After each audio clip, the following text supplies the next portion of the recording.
Welcome to Frank Islam's show. I'm your host, Frank Islam. Our guest today is Ali Imran, the Washington correspondent of Associated Press of Pakistan. He's also an opinion writer and columnist for a number of newspapers.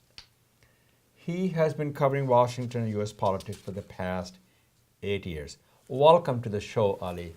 Thank you, Nice to Mr. see you. Islam. Nice to see you. Thank you for inviting me to your wonderful show. You're most welcome. And thank you for taking time to come and talk with us. So let's just start with the development in South Asia. People of India voted to power a nationalist government under the stewardship of Prime Minister Modi. What kind of reaction you have seen so far in Pakistan with regard to Mr. Modi's leadership and being a leader of India? Yes. I think it's after a long time that both Pakistan and India have started off on a very constructive note. The reaction right from the top Pakistani leadership, political leadership, has been very positive. Prime Minister Nawaz Sharif has reached out to Prime Minister Modi, and he in fact was one of the first world leaders who called him on his success. And then in response to Mr. Modi's invitation, he traveled to New Delhi, where he attended the inaugural ceremony, and then the two prime ministers had a very good bilateral meeting. Is this a beginning of a new era of the Pakistan-India relationship? Is it the dawn of the new era? Right. Expectations are always high. Right. There's a high expectations. Right. Because here we are talking about two major South Asian countries which are nuclear powers with huge economic potential, and they are some of the biggest world populations. So and they were never meant to be low profile countries. They are very high profile countries. Sure. They have very rich background, a cultural heritage. Well, they share a history and heritage and cultures. Right. Let me just talk a little bit about the Prime Minister Nawaz Sharif attended Mr. Modi's swearing in ceremony. You alluded to that. Do you think the goodwill gesture result in a better relations between India and Pakistan? He went to Jama Masjid, as a matter of fact, in New Delhi. So tell us a little bit about that. Yes, there is a history to that.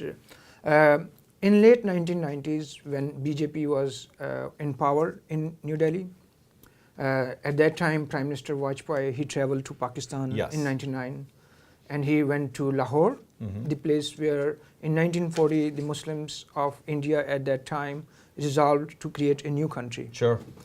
And at that time, Prime Ministers Vajpayee and Nawaz Sharif had a very good beginning.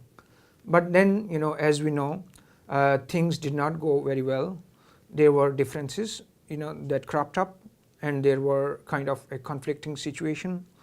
But now, again, Prime Minister Modi has come into power, and he has said that he would follow Prime Minister Vajpayee as far as foreign policy is concerned. Okay.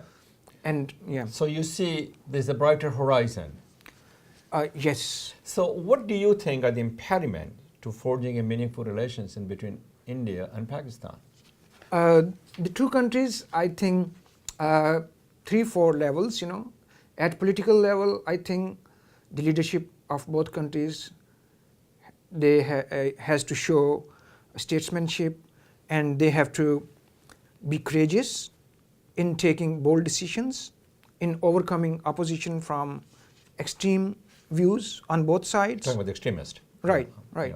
There are, and then they have to build constituencies for peace, and then they have to build this mutual trust that would propel the composite dialogue between them forward.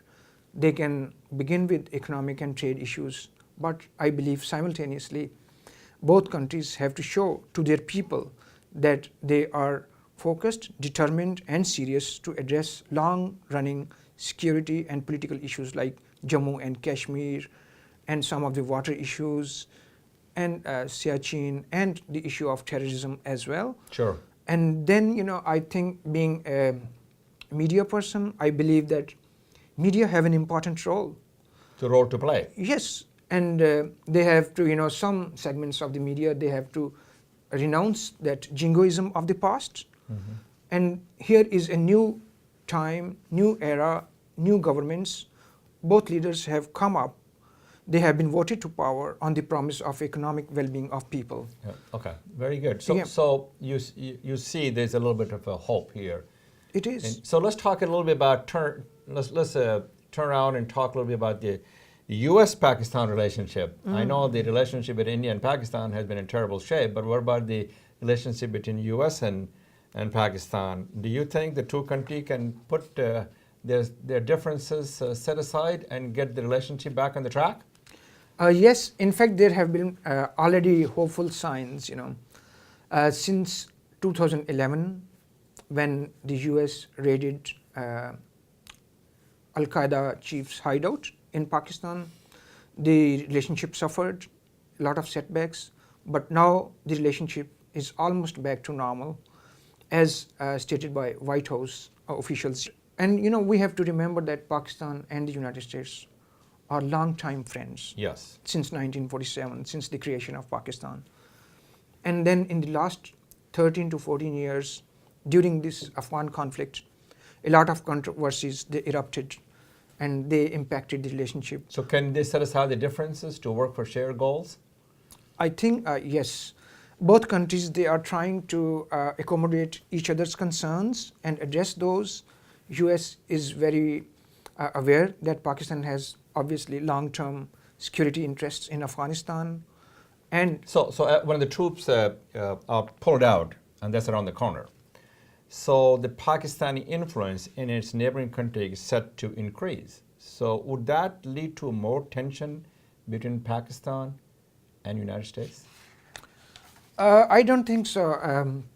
U.S. Special Representative for Pakistan and Afghanistan, James Dobbins, he said the other day that with the pullout of American troops from Afghanistan after 13 years of engagement there, Pakistan's role for peace and stability would be even more important, would be even more vital, because it is Pakistan which has the ability to enforce, to address the question of terrorism on that long porous border, which is like 2,800 kilometers long. And You're talking about they share the border between Pakistan and Afghanistan, and Afghanistan, right? And those people, the Pashtun people, they have been living there for centuries.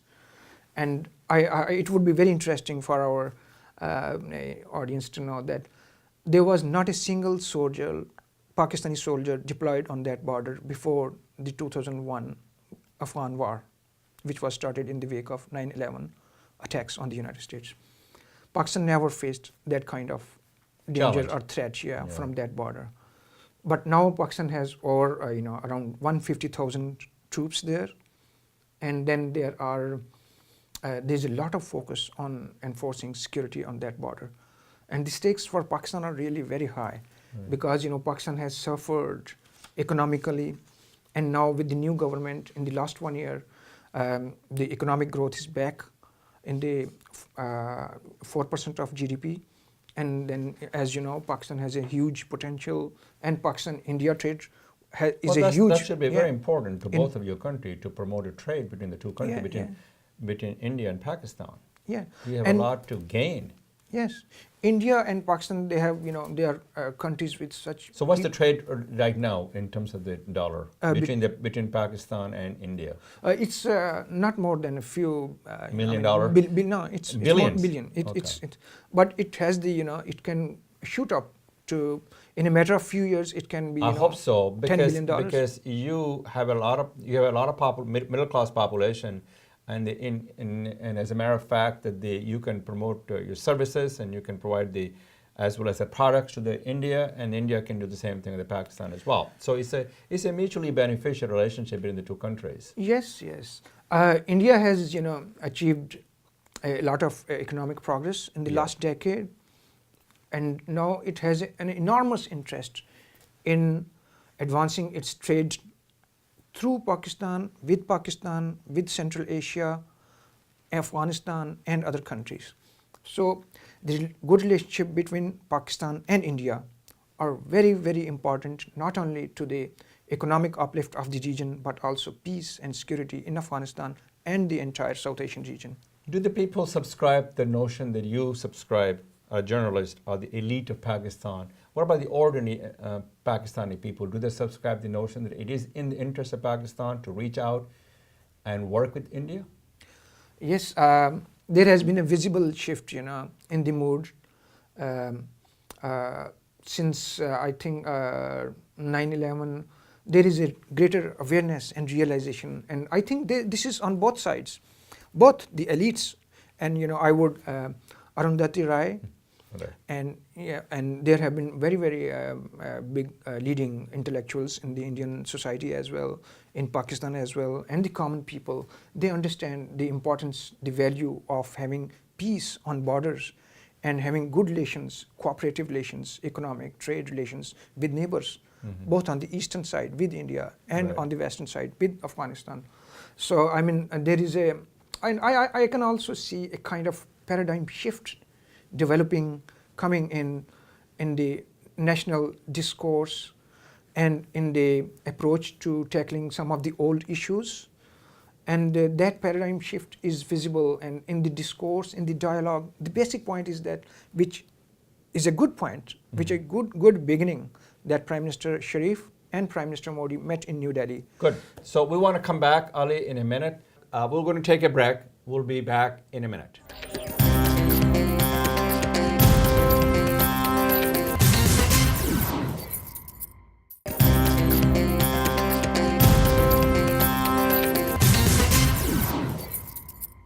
Ali, we were talking to you about the Pakistan-India relationship, but I want to shift the gear and talk about the Pakistani-American.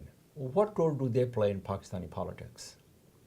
In Pakistani politics, there is a move underway in Pakistani parliament that will give the expatriate Pakistanis the right to vote. Just like the India has? Yes, when the elections take place next time. And indirectly, you have spoken specifically about Pakistani Americans. They are a very well-off, affluent community here. You want to tap and harness those resources? Yes, they interact with the American lawmakers in their constituencies all over the United States. Sure. And also on Capitol Hill. So they plead and they advocate that the two countries must expand their relationship, strengthen it to the mutual benefit of both. So I think they have a very important role, and you would be surprised, perhaps people will be surprised to know that there are as many as 20,000 Pakistani American physicians in the United States. In the United States. And there is a growing number of academics, journalists, professionals in IT, other fields, and they are contributing significantly to America's development. And they can take back new ideas, because America is a futuristic place, sure, where economic progress is, it's an ideal situation for America. You're right. Yeah. So you're harnessing their resources to make you can tap upon those resources, so they become the voice for Pakistan in the United States as well. I want to shift the gear and talk a little bit about the U.S. media's coverage of Pakistan. And by the way, what are the challenges that you face covering as a foreign correspondent in Pakistan, in this country, in Washington, D.C.? So I have two questions for you. Right. My experience in Washington has been very rewarding professionally, as a journalist. Have you been recognized for your talent? Yes, a number of organizations have acknowledged. Sure. I try to interpret and report things. So do you think there's a good coverage of Pakistan in United States media? No, there was a war going on. There were a lot of controversies with respect to Afghanistan, and when I came here, I felt that a lot of media here were focused on one aspect of life in Pakistan, which was, they were seeing, examining, analyzing things from one particular angle, which was the militancy in Afghanistan and the border disputes. But as you know, Pakistan is a big country of 180 million people. 180 million people. Right. And there is a huge middle class, and they are doing so well in many fields. So they'll be the ripe to sell our products and services to the Pakistani people, right? So not only economically, but in the fields of creative arts, sure, in music and theater and there have been some of the very big names in modern English literature in the non-English speaking world are from Pakistan. Writers in Urdu and many languages. So do you feel any challenge of covering, being a foreign correspondent in the United States? You have been given all the freedom that you need? Yes, I have been. I do enjoy, but I also take part in debates, discourse, think tank discussions, and I have the chance to tell people about Pakistan, that there is a lot more to Pakistan than just the question of militancy on a foreign border. So it has been very, it's news capital of the world, yes. Washington DC, and professionally it's very enriching experience to interact with people from so many backgrounds and to learn about their perspective, to tell them something about your country. And so tell me a little bit about your career. You're not only a correspondent and you write for all the Associated Press and so on and so forth. You also acted on the play called Noor for the Dr. Ahmed. You also a poet. You write in Urdu as well as in English. Tell us a little about that career. Is that something rewarding to you? You like that? The Noor drama, Professor Akbar Ahmed, He's a genius. He's a great guy. From American University, yeah. He said that his play is being staged in Washington. It was last year. And he said, what role did you play? He challenged me, you have to play the role of a Sufi sheikh. Okay, so is that the role you played? Yes. Did you enjoy it? Yeah, I enjoyed playing that role. And I think I watched it. I think you did a good job. Great job. Thank you so much. So what about your career, what about your careers in a poet, Urdu and English poetry? You write poetry, you write books? I have been writing poetry for a long time in both English and Urdu languages. And recite a poem in Urdu, Ali, for our audience. Off the top of my head, Just one line. Yeah. I wrote a poem about Nelson Mandela. Sure. Who, passed away last year. Sure. And there was, I recited that poem at Society of Urdu Literature conference. So tell us a little bit. What is that? Should I say in Urdu? Sure, say it in Urdu. अब जब के तुम इस जहां से एक परिंदे की मानंद उड़ गए हो, मुझे अहले फिक्र इस सोच में है कि वो किस तरफ देखें, और अब अगरचे तुम इस मंजर से गायब हो, हम तुम्हें देख सकते हैं, महसूस कर सकते हैं। वाह। तुम एक शजर अजीम की तरह खड़े हो। वाह वाह, very good. साए तले लोग इंस्पिरेशन हासिल करते हैं। That's pretty good. So what about your book? What kind of book are you writing? I'm working on 2 books right now. 2 books? Yeah. One is a biography of a Pakistani American businessman. He's What's his name? His name is Mirza Nasimuddin. Sure. And he's has a great entrepreneurial spirit like yourself. You have excelled, Thank you. Your story is also an inspiration. Thank you. And his story is very important. His family migrated from India to Pakistan in 1947. And the story is from riches to rags and from rags to riches again. Mm-hmm. He's a very innovative So you're writing. Person. So purpose of writing this book is really to inspire the others to follow in his footsteps? Yes. Is that the purpose that you're driving at? Yes. And also, I'm writing a book on Pakistan, which primarily pertains to Pakistan's challenges.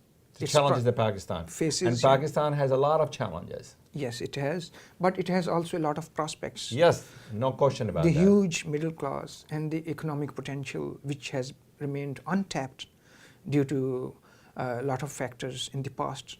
Now is the time, with the new government in place and with the transition taking place next door on Afghanistan, with the war coming to an end, that Pakistan, with the help of its very big friends, Pakistan is probably the only country in that part of the world which has very good, close ties with... So big friend. Who's the big friend you're talking about?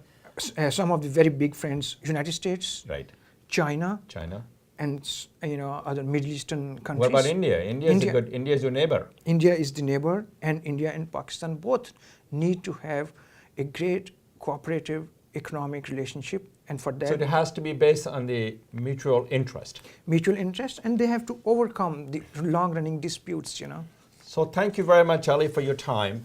We Thank appreciate you. it. We appreciate that very much, and that is all for the show.